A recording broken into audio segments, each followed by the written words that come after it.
سامعین سے گزارش کی جاتی ہے کہ ہمارے دونوں چینلز کے پلیٹ فارم سے جتنی بھی آڈیو بکس کی ریکارڈنگ کمپلیٹ ہو چکی ہے اسے خود بھی سنیں اور زیادہ سے زیادہ شیئر کرنے کی کوشش کریں، اور ہمارے سوشل میڈیا پلیٹ فارم کے لنکس ڈسکرپشن میں دیے گئے ہیں، ہمیں سبسکرائب اور فالو ضرور کریں تاکہ آپ کو ضروری اپڈیٹس ملتے رہیں، اور ہماری ٹیم کی فنانشیل سپورٹ کے لیے پیٹریون کے لنک ضرور چیک کریں۔ جزاک اللہ۔ بسم اللہ الرحمن الرحیم۔ صدیوں کا مسافر، وقت کی کہانی، صدیوں کے مسافر کی زبانی، ازل سے ابد تک زندہ رہنے والے ایک انوکھے دیداور کی داستان۔ مصنف M.A. راحت۔ ایپیسوڈ 61۔ دوسرے دن الگ صبح ہاتھ منہ دھونے کے بعد کچھ تھوڑا بہت کھانا کھایا گیا اور جہاز کو تھوڑا سا آگے لے جایا گیا۔ اب ہم ٹھیک اس جگہ پر تھے جہاں سونے کے ذخائر یقینی طور پر موجود تھی۔ اب دنیا کی کوئی طاقت سونے کو ان لوگوں کی دسترس میں آنے سے نہیں روک سکتی تھی۔ تلاش کا کام شروع کر دیا گیا۔ میں اور فرانس ایک ساتھ تھی، باقی لوگ دور دور تک منتشر ہو گئے تھے۔ البرٹو اور مارکوس ہم سے کچھ فاصلے پر ساتھ ساتھ تھے۔ اچانک میری نظر ایک زرد رنگ کے بڑے سے پتھر پر پڑی، جس پر اگرچہ بہت زیادہ خشک کائی اور مٹی جمی ہوئی تھی، لیکن پھر بھی نیچے سے اس کا خاص سنہری رنگ جھانک رہا تھا۔ میں نے اس پتھر کو اٹھایا اور ایک مٹھی بھر مٹی لے کر اور اس پتھر کو رگڑ کر صاف کر دیا۔ مٹی کی رگڑ لگتے ہی اوپر کا میل صاف ہو گیا اور اندر سے زرد رنگ کا چمکتا ہوا سونا نمودار ہونے لگا۔ میں دل ہی دل میں مسکرایا، گویا ان لوگوں کے لیے سونے کی دریافت کا صحرا بھی قدرت نے میرے ہی سر باندھا تھا۔ میں اس پتھر کو غور سے دیکھ رہا تھا پروفیسر، کہ اس اثنا میں مارکوس اور البرٹو میرے نزدیک آ گئے۔ میرے ہاتھ میں زرد رنگ کا پتھر دیکھ کر وہ چونک پڑے تھے۔ میں نے وہ پتھر بغیر کچھ کہے سنے ان کی طرف بڑھا دیا، اس طرح کہ اس کا چمکتا ہوا حصہ ان کے سامنے تھا۔ ان دونوں کی بیک وقت چیخیں نکل پڑی اور مارکوس نے وہ پتھر میرے ہاتھ سے چھین لیا۔ البرٹو اور مارکوس کی چیخ سن کر فرانس بھی ان کی طرف متوجہ ہوا اور تینوں مل کر اس پتھر کا جائزہ لینے لگے، جو دراصل سونے کا ایک بڑا سا ڈلہ تھا۔ مل گیا، مل گیا، بالآخر ہمیں سونا مل گیا، البرٹو نے ناچتے ہوئے کہا۔ اس کے اس بے تابانہ رقص میں مارکوس اور فرانس بھی شامل ہو گئے۔ ان لوگوں کی دھما چوکڑی سن کر اور دیکھ کر آس پاس کے لوگ بھی دوڑتے ہوئے آ گئے۔ ان سب کے سامنے سونے کا وہ ڈلہ موجود تھا جو میں نے دریافت کیا تھا۔ مارکوس نے دوستانہ انداز میں میرا شانہ تھپ تھپایا اور فرانس کی وساطت سے سوال کیا کہ مجھے یہ پتھر کس جگہ سے ملا ہے۔ میں نے اس جگہ کی صحیح طور پر نشاندہی کر دی جہاں سے میں نے وہ پتھر اٹھایا تھا۔ اب ان لوگوں نے اس جگہ سے اور پتھر اٹھائے اور انہیں رگڑ کر صاف کرنا شروع کیا۔ وہ سارے کا سارا سونا تھا۔ ان لوگوں کی آنکھیں فرط حیرت سے پھٹی کی پھٹی رہ گئیں۔ انہوں نے دونوں ہاتھوں سے پتھر بٹورنا شروع کر دیے۔ کئی آدمیوں کو دوڑا دیا گیا کہ وہ جہاز پر سے جا کر خالی بوریاں اٹھا لائیں۔ پتھر صاف کر کر کے دیکھا جانے لگا کہ کون سا پتھر سونا تھا اور کون سا خالی پتھر، لیکن تقریباً تمام کے تمام پتھر سونا ہی تھا۔ انہوں نے سونے کے ڈھیر لگانا شروع کر دیے۔ مارکوس، البرٹو اور اس کے ساتھ تمام ساتھیوں کی خوشی کا کوئی ٹھکانہ نہ تھا۔ وہ ان بے جان پتھروں کو اٹھا اٹھا کر آنکھوں سے لگاتے، انہیں چومتے، اپنے رخساروں سے مس کرتے۔ ان کا بس نہیں تھا کہ وہ ان پتھروں کو کھا جائیں۔ بڑی دیر تک یہی تماشا ہوتا رہا۔ اس اثنا میں سونے کے پتھروں کے کئی بڑے بڑے ڈھیر جمع ہو گئے تھے۔ میرے اندازے کے مطابق کئی من سونا اکٹھا کیا جا چکا تھا۔ تھوڑی دیر تک وہ لوگ واپس آ گئے جو جہاز پر بوریاں لینے گئے تھے۔ ان کے ہاتھوں میں خالی بوریاں تھیں۔ سونا خالی بوریوں میں بھرا جانے لگا اور پھر بوریاں جہاز پر پہنچانے کا کام شروع ہو گیا۔ مارکوس نے اپنے سارے آدمیوں کو اسی جگہ بلا لیا تھا اور اب ان کے درمیان کام تقسیم کر دیا گیا تھا۔ کچھ لوگ سونے کے پتھر جمع کر رہے تھے، کچھ انہیں بوریوں میں بھر رہے تھے اور کچھ بوریوں کو جہاز پر پہنچا رہے تھے۔ بھری ہوئی بوریاں جہاز تک لے جائی جاتی اور کچھ دیر کے بعد خالی ہو کر دوبارہ واپس آ جاتی۔ اس طرح سے یہ سلسلہ جاری رہا۔ میں بس خاموشی سے بیٹھا ہوا ان لوگوں کے کام کو دیکھتا رہا۔ اب ان میں سے کسی کو اتنی فرصت نہیں تھی کہ کوئی میری طرف توجہ دیتا اور ظاہر ہے پروفیسر کہ اب انہیں اس کی ضرورت بھی نہیں تھی۔ انہیں ان کا مقصد حاصل ہو چکا تھا اور انہوں نے اب میرے وجود کو جیسے فراموش کر دیا تھا۔ میں ان لوگوں کی خود غرضی پر دل ہی دل میں ہنس رہا تھا۔ کتنے احمق تھے یہ لوگ جو پتھر کے چند ٹکڑوں کے عوض ساری انسانی اقدار کو فراموش کر بیٹھے تھی۔ انہیں نہ تو کھانے پینے کا ہوش رہا اور نہ اپنے محسن کا شکریہ ادا کرنے کی انہوں نے کوئی ضرورت محسوس کی۔ شام تک رکے بغیر جان توڑ محنت کا سلسلہ جاری رہا۔ نہ جانے کتنے من سونا اب تک جہاز میں منتقل ہو چکا تھا، لیکن ان لوگوں کی ہوس شاید پوری نہیں ہوئی تھی۔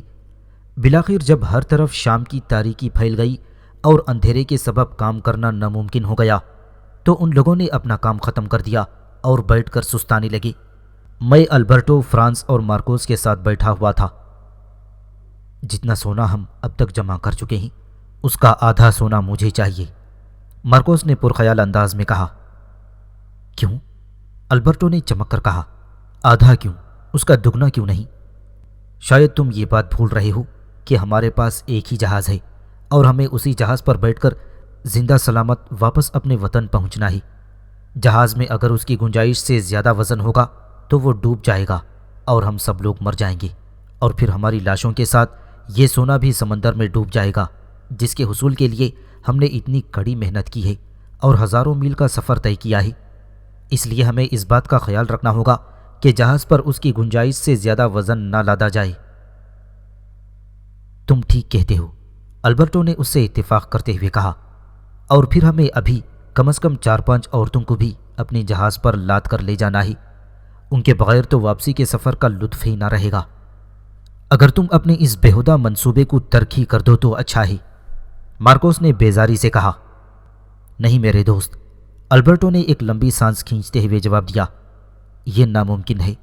میں ایسا نہیں کر سکتا۔ ان عورتوں کی خاطر ان کے وزن کے برابر سونے سے دستبردار ہونے کے لیے میں تیار ہوں۔ پھر میں نے اپنے منصوبے میں تھوڑی سی تبدیلی کر دی ہے۔ وہ کیا؟ مارکوس نے سنجیدگی سے پوچھا۔ میری بات غور سے سنو، البرٹو نے مارکوس کی آنکھوں میں آنکھیں ڈال کر کہا۔ ہم اس شخص کو جس کا نام ٹیابو ہے اور جس نے ہمیں سونے کی موجودگی کے صحیح مقام کا پتہ بتایا ہے، ہم اسے یہی ہلاک کروا دیں گے۔ یہ تم کیا کہہ رہے ہو البرٹو؟ مارکوس نے حیرانی سے پوچھا۔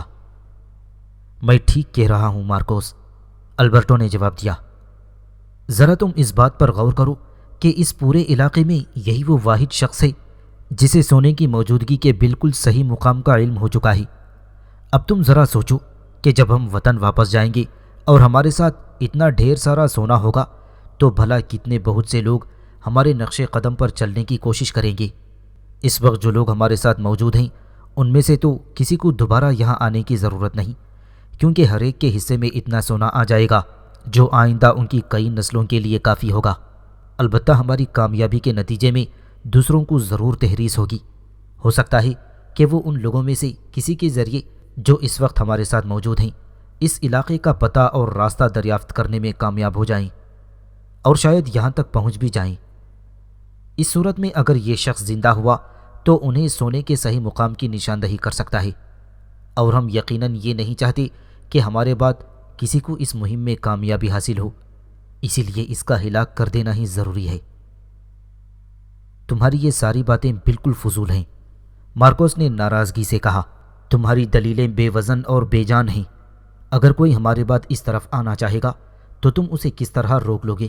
اور جو یہاں آ گیا وہ کسی نہ کسی طرح سونے کے صحیح مقام کا پتہ بھی چلا لے گا۔ جو لوگ اس وقت ہمارے ساتھ موجود ہیں انہی میں سے کوئی نہ کوئی دوسروں کو خبر کر دے گا اور انہیں اس جگہ کی صحیح نشاندہی بھی کر دے گا۔ تم یہ کیوں سمجھتے ہو کہ جو کام تم نے کر لیا ہے وہ کوئی دوسرے نہیں کر سکیں گے؟ اس لیے میرے خیال میں اس بے گناہ کی جان لینے سے کوئی فائدہ نہیں ہے۔ اس نے ہماری مدد کی ہے، ہمارے ساتھ کوئی برائی نہیں کی، اسے تو زندگی کی نعمت سے محروم ہونا ہی پڑے گا مارکوس، البرٹو نے جیسے فیصلہ کن لہجے میں کہا تھا۔ پروفیسر، اسے زندہ چھوڑنا سراسر حماقت کے علاوہ اور کچھ نہیں ہوگا۔ اسے سونے کے صحیح مقام کا پتہ چل گیا ہے۔ یہ بھی ہو سکتا ہے کہ یہ اپنے قبیلے والوں کے ساتھ مل کر سارا سونا یا سونے کی بیشتر مقدار کو یہاں سے منتقل کر کے اپنے علاقے میں لے جائے اور وہاں اس کا ذخیرہ کر لے، اور اس صورت میں ہم کبھی دوبارہ یہاں واپس آئیں تو ہمیں کچھ نہیں حاصل ہوگا۔ تم نے ابھی ابھی کہا کہ ہمارے یہاں دوبارہ واپس آنے کا سوال ہی پیدا نہیں ہوتا، مارکوس نے کہا، اور اب تم دوبارہ واپس آنے کی بات کر رہے ہو۔ میری سمجھ میں نہیں آتا کہ تمہارے ذہن میں کیا ہے اور تم کیا کرنا چاہتے ہو۔ سیدھی سی بات ہے، البرٹو نے جواب دیا، میں اس شخص کو ہلاک کر دینا چاہتا ہوں، ہمیں اب اس کی کوئی ضرورت نہیں، اور ویسے بھی ایک غیر مہذب سیاہ فام حبشی کے مارے جانے میں تمہیں کیا تکلیف ہوگی؟ میری سمجھ میں نہیں آتا کہ تمہیں اس سے اچانک کیا ہمدردی پیدا ہو گئی ہے اور تم کیوں اس کی زندگی بچانے پر اس قدر مصر ہو۔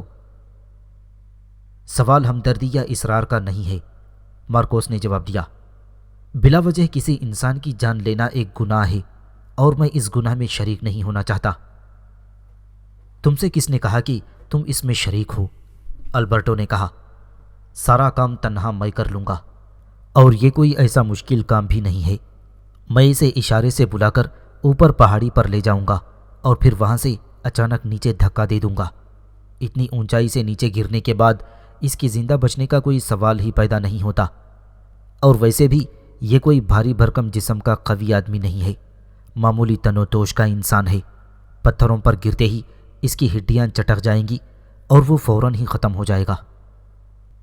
جو تمہارا جی چاہے کرو، مارکوس نے زچ ہو کر کہا، لیکن خدا کے لیے اس معاملے میں مجھے مت گھسیٹو، اور یہ تو بتاؤ کہ جب ٹیابو کے بغیر تم اس کی بستی میں واپس جاؤ گے تو لوگوں کو اس کے بارے میں کیا جواب دو گے؟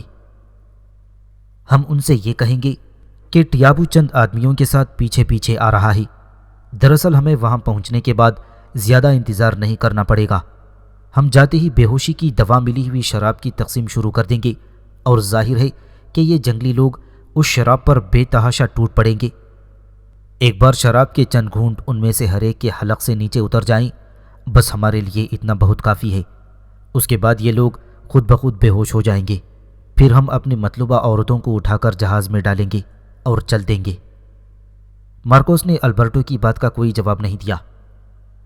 میں بڑے غور سے ان لوگوں کی گفتگو کا ایک ایک لفظ سن اور سمجھ رہا تھا پروفیسر، اور مجھے البرٹو کے کردار پر حیرت ہو رہی تھی۔ یہ شخص اس قدر کمینہ اور نیچ بھی ہو سکتا ہے، یہ تو میں نے سوچا تک نہیں تھا۔ میں نے اس شخص کا کیا بگاڑا تھا جو یہ میری جان کے درپے ہو گیا تھا؟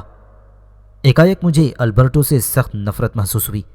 میں نے فیصلہ کر لیا کہ اس کی اس گندی حرکتوں کی سزا اچھی طرح دوں گا تاکہ وہ ہمیشہ یاد رکھے۔ سونے کو دیکھ کر اس کا دماغ بالکل ہی خراب ہو گیا تھا۔ میں نے دل ہی دل میں ایک منصوبہ تیار کر لیا اور اس پر عمل کرنے کے لیے خود کو آمادہ کر لیا تھا۔ اس کے تھوڑی دیر بعد کھانے پینے کا سلسلہ شروع ہو گیا۔ میں چونکہ ایک معزز مہمان کی حیثیت رکھتا تھا، اس لیے مجھے البرٹو اور مارکوس کے ساتھ بٹھا کر کھانا دیا گیا۔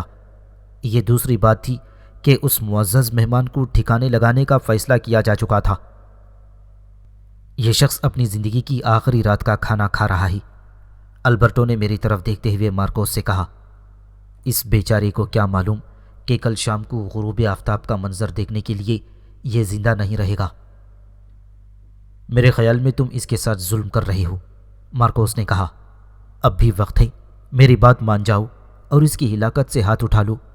ہم اپنا مقصد حاصل کر چکے ہیں، جو کچھ ہمیں چاہیے تھا وہ ہمیں مل گیا ہے۔ اب بلا وجہ انسانی خون بہانے کی کیا ضرورت ہے، اور اس سے فائدہ بھی کیا ہے؟ تم اپنی انسان دوستی اپنے پاس ہی رکھو میرے دوست، البرٹو نے ہنستے ہوئے کہا۔ جو کچھ میں کر رہا ہوں وہ مجھے کرنے دو۔ اس شخص کی ہلاکت اب میرے مشن کا ایک حصہ بن چکی ہے۔ مجھے افسوس ہے، مگر اسے مرنا ہی ہوگا، مجبوری ہے۔ کوئی مجبوری نہیں ہے البرٹو، مارکوس نے خشک لہجے میں کہا۔ تم اپنے خون آشام عزائم کو مجبوری کا نام کیوں دیتے ہو؟ میرے عزائم خون آشام نہیں ہیں، البرٹو نے مارکوس کی بات کا برا مانے بغیر کہا۔ اگر میرے عزائم خون آشام ہوتے تو میں زہر دے کر اس سارے قبیلے کے لوگوں کو ہلاک کر دیتا۔ تمہیں معلوم ہے کہ ہمارے پاس جہاز میں زہر کتنی مقدار میں موجود ہے، لیکن میں نے ایسا نہیں کیا، اور نہ ہی میں ایسا کرنے کا کوئی ارادہ رکھتا ہوں، اس لیے کہ مجھے ان لوگوں سے کوئی دشمنی نہیں ہے۔ اس شخص کو ہلاک کرنا میں اس لیے ضروری سمجھتا ہوں کہ مقامی آبادی میں یہ واحد شخص ہے جو سونے کی موجودگی کے صحیح مقام سے واقف ہے، اور یہی اس کی بدنصیبی ہے۔ اس کی بدنصیبی کے باعث اسے مرنا ہوگا۔ جہاں تک عورتوں کو ساتھ لے جانے کا سوال ہے تو تم یہ دیکھو کہ میں اس کے لیے کتنی قربانی دے رہا ہوں۔ ان 4 عورتوں کی جگہ میں ان کے وزن کا سونا جہاز میں لاد سکتا تھا، لیکن میں نے عورتوں کو ترجیح دی تاکہ واپسی کا سفر آرام سے گزرے۔ اور پھر یہ صرف میرے لیے ہی نہیں ہوں گی، تم اور چند دوسرے ساتھی ان میں برابر کے حصے دار ہوں گے۔ میری تو معذرت ہی قبول کرو، مارکوس نے سنجیدگی سے کہا، مجھے ان کی کوئی ضرورت نہیں ہے۔ جیسی تمہاری مرضی، البرٹو نے مسکرا کر جواب دیا اور اٹھ کھڑا ہوا۔ کھانا ختم ہو چکا تھا اور اب سونے کی تیاریاں کی جا رہی تھیں۔ فرانس، مارکوس نے کہا، ٹیابو سے پوچھو کہ وہ کھلے ساحل پر سونا پسند کرے گا یا جہاز کے اندر سونا چاہے گا، اس کی مرضی ہے، وہ جہاں چاہے سو سکتا ہے۔ ابھی فرانس مارکوس کی بات کا ترجمہ کر کے مجھ تک پہنچا بھی نہیں سکا تھا کہ البرٹو بیچ میں بول پڑا، تم ٹھیک کہتے ہو مارکوس، یہ اس کی زندگی کی آخری رات ہے اور اس لیے اسے اس بات کی آزادی ہونی چاہیے کہ اس کی آخری رات جس طرح چاہے گزارے۔ فرانس نے غیر جذباتی نظروں سے میری طرف دیکھتے ہوئے ٹوٹے پھوٹے الفاظ میں مارکوس کی بات مجھ تک پہنچائی۔ میں نے ان لوگوں کی تمام تر گفتگو کے دوران اپنا چہرہ بالکل سپاٹ اور ہر قسم کے جذبات سے عاری رکھا ہوا تھا، اور میری صورت دیکھ کر کوئی نہیں کہہ سکتا تھا کہ میں ان لوگوں کی ساری باتیں سن اور سمجھ رہا ہوں۔ میں ہونقوں کی طرح باری باری ان لوگوں کی شکلیں دیکھا کرتا تھا۔ میں باہر ساحل پر سونا پسند کروں گا، میں نے فرانس کے سوال کا جواب دیا۔ فرانس نے میرا جواب مارکوس تک پہنچا دیا۔ ٹھیک ہے، مارکوس نے کہا، اس سے کہو کہ یہ اب سو جائے، اس وقت ہمیں اس کی ضرورت نہیں ہے، البتہ صبح کو اسے سونا جمع کرنے میں ہماری مدد کرنی ہوگی۔ فرانس نے مارکوس کی بات مجھ تک پہنچائی اور میں نے رضامندی میں گردن ہلا دی۔ مارکوس اور البرٹو چند دوسرے لوگوں کے ساتھ سونے کے لیے جہاز کے اندر جانے کی تیاریاں کرنے لگے تھے۔ انہوں نے اندر ہی جا کر سونے کا فیصلہ کیا تھا، لیکن لوگوں کی زیادہ تر تعداد نے رات جہاز کے باہر ساحل پر گزارنے کا فیصلہ کیا تھا۔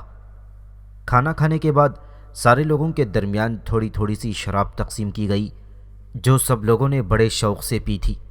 مجھے بھی اس میں سے حصہ دیا گیا۔ میرے ہاتھوں میں جام مارکوس نے خود تھمایا۔ اسے اپنی زندگی کی پہلی اور آخری مہذب دنیا کی شراب سمجھ کر پی لو، البرٹو نے مارکوس کی طرف دیکھتے ہوئے کہا۔ اگر یہ اور مانگے تو اسے اور دے دینا، بیچارے کو جی بھر کر پی لینے دو۔ تمہاری سفارش کی ضرورت نہیں، مارکوس نے تلخ اور سرد لہجے میں جواب دیا۔ اگر وہ اور مانگے گا تو میں اسے ضرور اور شراب دوں گا۔ لیکن مجھے اور مانگنے کی ضرورت نہیں تھی پروفیسر۔ ظاہر ہے کہ لوگوں کے پاس جو شراب تھی وہ نہایت گھٹیا اور معمولی درجے کی تھی، اس لیے بہت زیادہ مقدار میں تھی۔ پیپے کے پیپے بھرے ہوئے جہاز کے اندر رکھے ہوئے تھے۔ مہنگی اور اچھے درجے کی شراب بھلا اتنی بڑی مقدار میں ان لوگوں کو کہاں میسر آ سکتی تھی؟ اور میں تو نہ جانے کس کس درجے کی شراب پی چکا تھا، اور کن کن بادشاہوں اور شہنشاہوں کے درباروں میں ان کی رقص و سرور کی محفلوں میں شریک ہو چکا تھا، جہاں دنیا کی نفیس ترین شرابیں پانی کی طرح بہائی جاتی تھیں۔ مجھے بھلا اس گھٹیا شراب کی کیا طلب ہو سکتی تھی؟ اور پھر میں تو ویسے ہی ہر طلب سے عاری تھا اور ہر طلب کے بغیر زندہ رہ سکتا تھا۔ تھوڑی دیر میں سارے لوگ اپنی اپنی جگہوں پر لیٹ کر سو گئے تھے۔ میں بھی ایک طرف کو ریت کے ٹیلے کی آڑ میں لیٹ گیا۔ میں نے اپنے بازو اپنے سر کے نیچے رکھ لیے اور موجودہ صورتحال پر غور کرنے لگا۔ معصوم سادہ دل اور بے گناہ لوگوں کو بھلا اس بات کی کیا خبر تھی کہ ان کے ہر دل عزیز روحانی پیشوا کی زندگی کو ختم کرنے کا منصوبہ بنا لیا گیا ہے۔ 4 عورتوں کے اغوا کا فیصلہ بھی کر لیا گیا ہے۔ یہاں سے کئی میل دور وہ لوگ سب کے سب اس وقت خواب خرگوش ہوں گے۔ ہر شخص سو چکا ہوگا، سوائے ان لوگوں کے جو سرشاری کے جذبے میں ڈوبے ہوئے ایک دوسرے میں گم پڑے ہوں گے۔ ساری بستی میں گہرا سناٹا پھیلا ہوگا اور دور جنگل سے طرح طرح کے درندوں اور جانوروں کے بولنے کی آوازیں آ رہی ہوں گی۔ یہاں بھی جنگل کی جانب سے طرح طرح کی آوازیں آ رہی تھیں، جو سمندر کی موجوں کے ہلکے ہلکے شور کے ساتھ مل کر ایک عجیب و غریب فضا پیدا کر رہی تھیں۔ مجھ سے کچھ فاصلے پر کئی اجنبی جسم آڑے ترچھے زمین پر پڑے ہوئے تھے اور زور زور سے خراٹے لے رہے تھے۔ لیکن میری آنکھوں سے نیند کافی دور تھی۔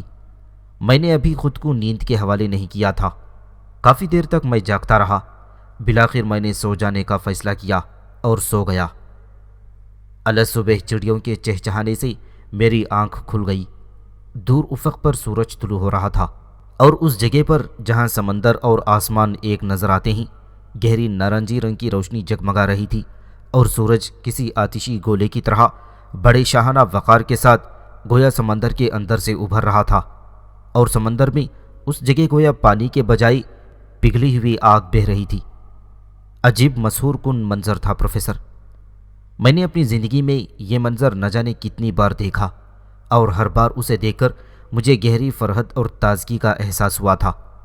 اس وقت بھی میں اس منظر کے سحر میں ڈوب گیا تھا۔ مجھے نہیں معلوم کہ کب میرے پیچھے مارکوس اور البرٹو آ کر کھڑے ہو گئے تھے، جن کے ساتھ فرانس بھی شامل تھا۔ میں دراصل اس قدرتی منظر کے حسن میں اس قدر کھویا ہوا تھا کہ مجھے ان لوگوں کے آنے کی خبر تک نہ ہوئی، اور میں اس وقت چونکا جب مجھے اپنے پیچھے البرٹو کی آواز سنائی دی۔ فرانس، اسے کہو کہ چل کر کچھ کھا لی اور پھر سونا جمع کرنے میں ہماری مدد کے لیے تیار ہو جائے، البرٹو نے کہا۔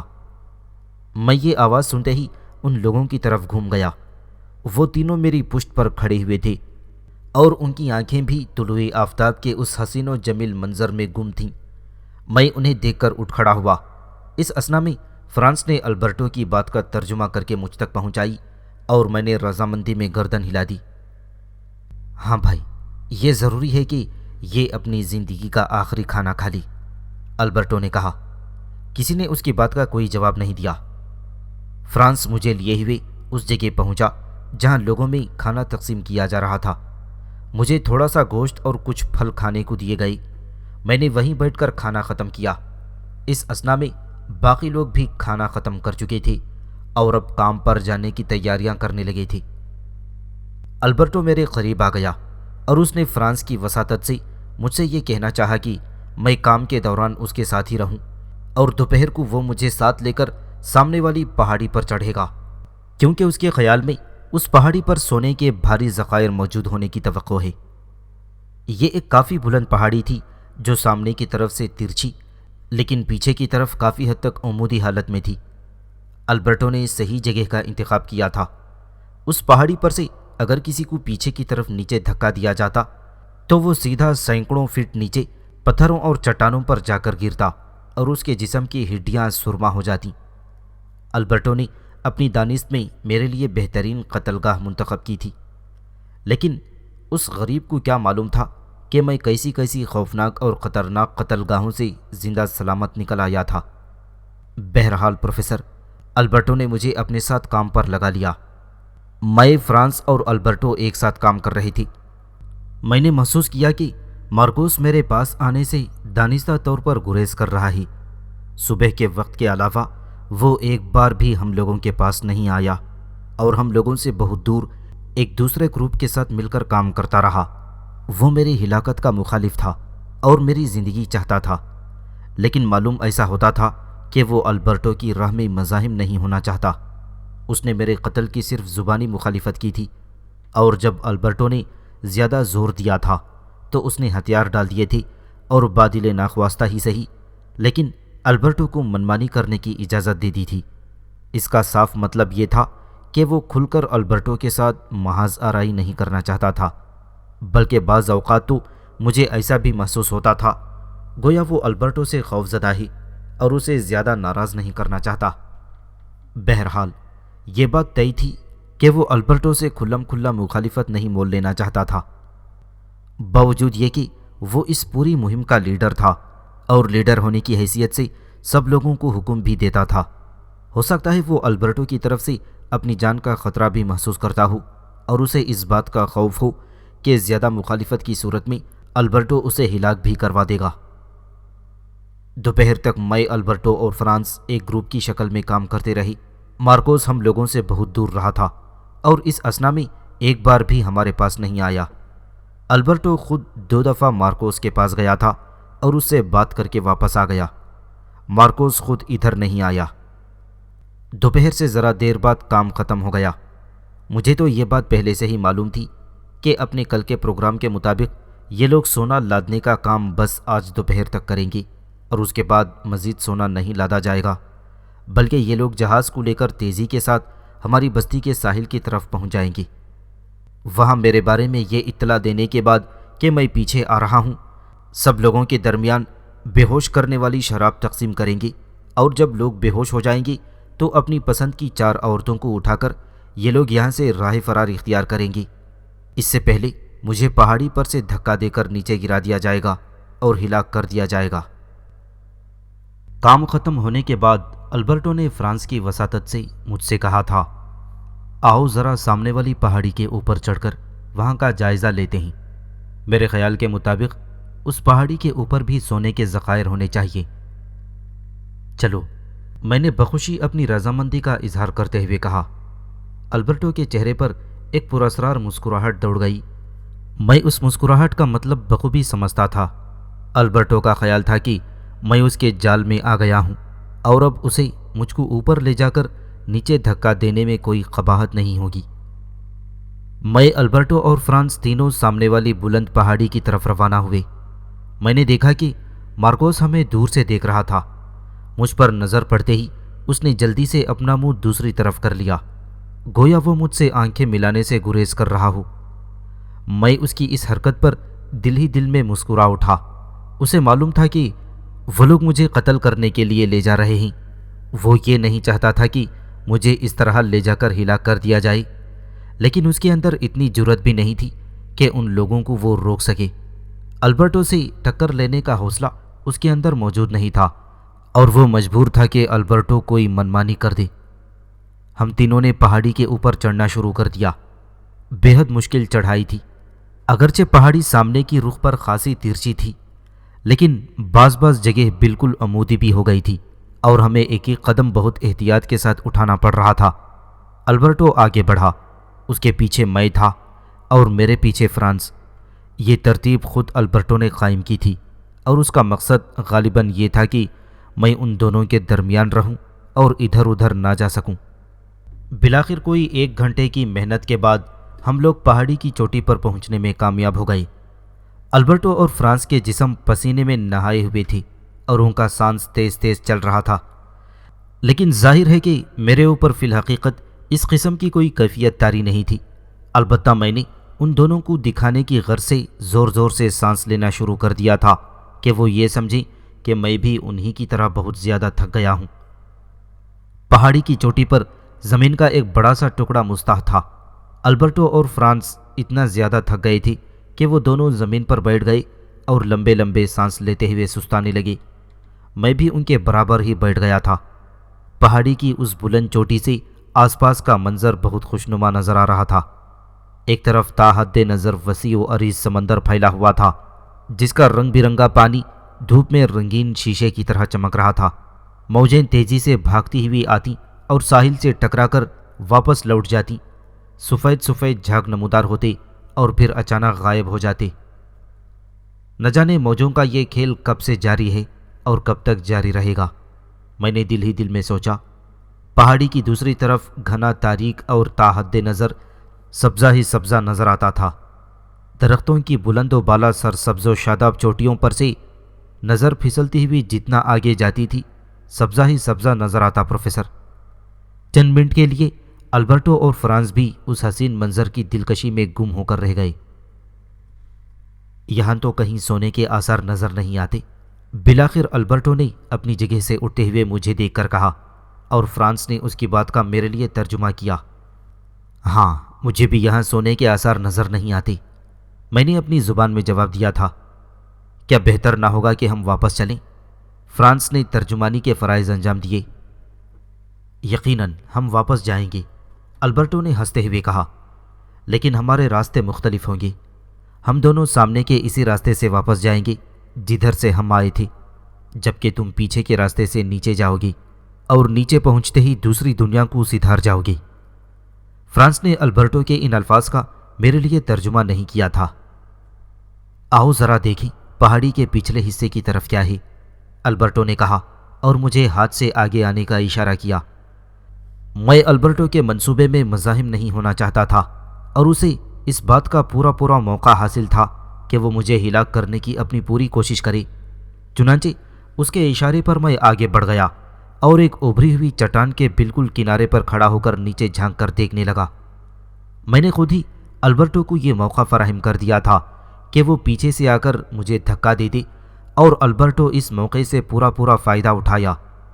وہ اچانک میرے پیچھے آیا اور اس نے مجھے پوری قوت سے نیچے دھکیل دیا تھا۔ فرانس اس کے قریب ہی کھڑا ہوا تھا۔ میں نے خود کو بچانے کی کوئی کوشش نہیں کی اور میرا جسم ہوا میں تیرتا ہوا تیزی سے نیچے کی طرف جانے لگا، جہاں بھیانک پتھر چٹانیں اپنا منہ اٹھائے کھڑی ہوئی تھیں۔ میں سیدھا چٹانوں پر گرا اور میں نے خود کو اسی حالت میں پڑا رہنے دیا، اور پہاڑی کے اوپر مجھے البرٹو اور فرانس کے ہیولے نظر آئے جو نیچے جھانک کر میرا انجام دیکھنے کی کوشش کر رہے تھے۔ کافی دیر تک وہ دونوں اوپر سے جھانک کر مجھے دیکھتے رہے۔ میرے بدن نے کوئی جنبش نہیں کی۔ بالآخر ان لوگوں کو یقین آ گیا کہ میں مر چکا ہوں اور میرے جسم کی ساری ہڈیاں سرما ہو گئی ہیں۔ تب وہ وہاں سے ہٹ گئے۔ ان کے ہٹنے کے بعد میں بھی تھوڑی دیر تک اسی حالت میں پڑا رہا۔ جب مجھے پورا یقین ہو گیا کہ وہ لوگ پہاڑی پر سے نیچے چلے گئے ہیں تو میں ایک جست لگا کر اپنی جگہ سے اٹھ بیٹھا۔ پھر میں نے ایک انگڑائی لی اور اپنے اعضاء کی کسل مندی کو دور کیا۔ اس کے بعد میں ایک مختصر راستے سے جو چٹانوں کے اندر سے گزرتا تھا اور جس کا مجھے علم تھا، تیزی سے ساحل کی طرف بڑھنے لگا۔ میں چٹانوں کی آڑ لیتا ہوا اندر ہی اندر چلتا ہوا ساحل کے اس حصے کے قریب پہنچ گیا جہاں اجنبیوں کا جہاز لنگر انداز تھا۔ تمام سونا جہاز پر لادا جا چکا تھا اور اب بچے کچے لوگ جہاز پر سوار ہو رہے تھے، اور تھوڑی دیر میں جہاز یہاں سے روانہ ہونے والا تھا۔ میں نے ایک چٹان کی آڑ میں سے سمندر کے اندر چھلانگ لگائی اور تیزی سے تیرتا ہوا زیر آب چلا گیا۔ زیر آب جانے کے بعد میں نے اپنا رخ اپنی بستی کے ساحل کی طرف متعین کیا اور ادھر تیرنا شروع کر دیا۔ اس اثنا میں جہاز بھی وہاں سے روانہ ہو گیا۔ میں جہاز کے زیر آب حصے کو بخوبی دیکھ سکتا تھا جو میرے پیچھے پیچھے چلا آ رہا تھا۔ تھوڑی دیر تک تو میں جہاز کے آگے آگے تیرتا رہا۔ اس کے بعد میں نے جہاز کو آگے نکل جانے کا موقع دیا اور خود پیچھے ہو گیا۔ اب جہاز آگے آگے جا رہا تھا اور میں اس کے پیچھے پیچھے۔ جہاز کی رفتار بہت تیز تھی۔ وہ لوگ یقیناً شام ہونے سے پہلے پہلے بستی کے ساحل کے قریب پہنچ جانا چاہتے تھے تاکہ وہاں جلد از جلد اپنا کام انجام دے کر وہاں سے آگے بڑھ جائیں۔ مجھے یہ نہیں معلوم تھا کہ جہاز کے اندر کیا سرگرمیاں جاری ہیں، البتہ اتنا اندازہ میں ضرور لگا سکتا تھا کہ ان لوگوں نے شراب میں بے ہوشی کی دوا ملانے کا کام پورا کر لیا ہوگا تاکہ ساحل پر پہنچنے کے ساتھ ہی بستی والوں میں خواب آور شراب کی تقسیم شروع کر سکے۔ بالآخر جہاز بستی کے ساحل پر پہنچ گیا اور وہ رک گیا۔ میں جو زیر آب تیرتا ہوا تیزی سے جہاز سے دور نکل گیا تھا، اور پھر میں ساحل پر خاموشی سے بستی میں داخل ہو گیا۔ بستی کے وسط میں جو میدان تھا اور جو اجتماع گاہ کے طور پر استعمال ہوتا تھا وہ اس وقت خالی پڑا ہوا تھا۔ میں نے جلدی سے ایک درخت کو منتخب کیا اور تیزی سے اس پر چڑھ کر اس کے پتوں میں چھپ کر بیٹھ گیا۔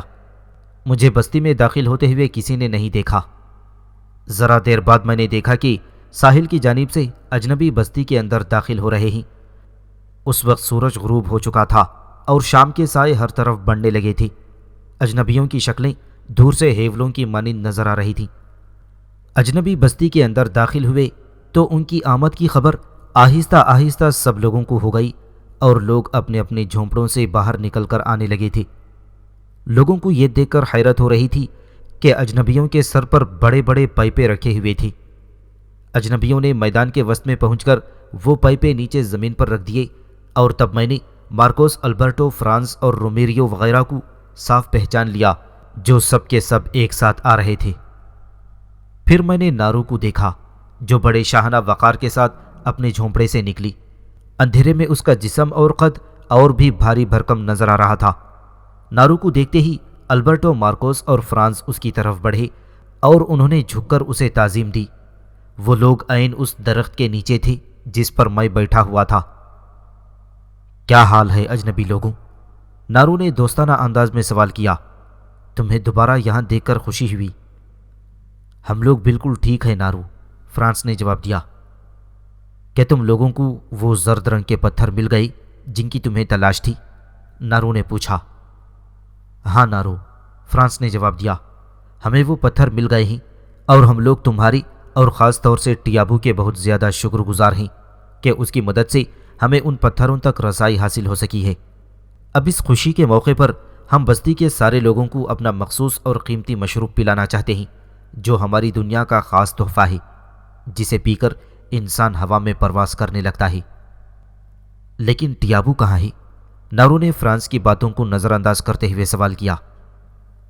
ٹیابو پیچھے پیچھے آ رہا ہے، فرانس نے جواب دیا۔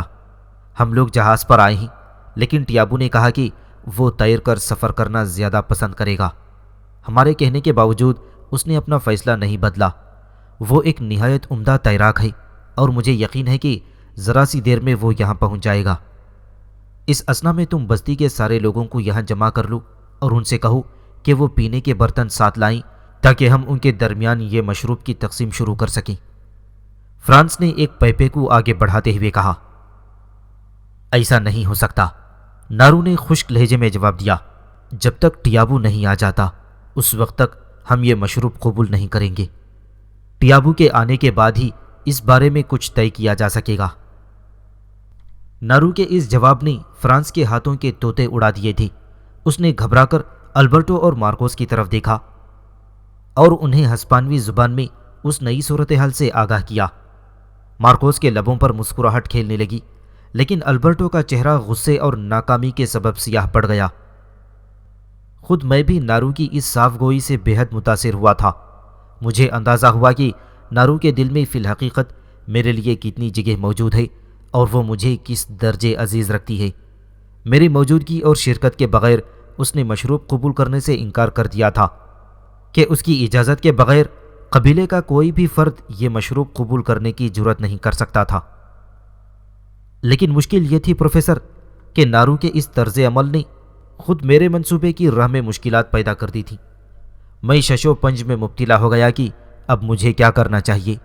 ظاہر ہے کہ نارو نے مشروب قبول کرنے کی جو شرط عائد کی تھی وہ کم از کم اجنبیوں کے نقطۂ نظر سے تو ناقابل عمل تھی، کیونکہ وہ مجھے اپنی دانست میں ہلاک کر چکے تھے۔ اب وہ بستی والوں کو مشروب پینے پر کس طرح مجبور کریں گے اور انہیں یہ موقع کس طرح حاصل ہو کہ وہ عورتوں کو اغوا کر سکیں۔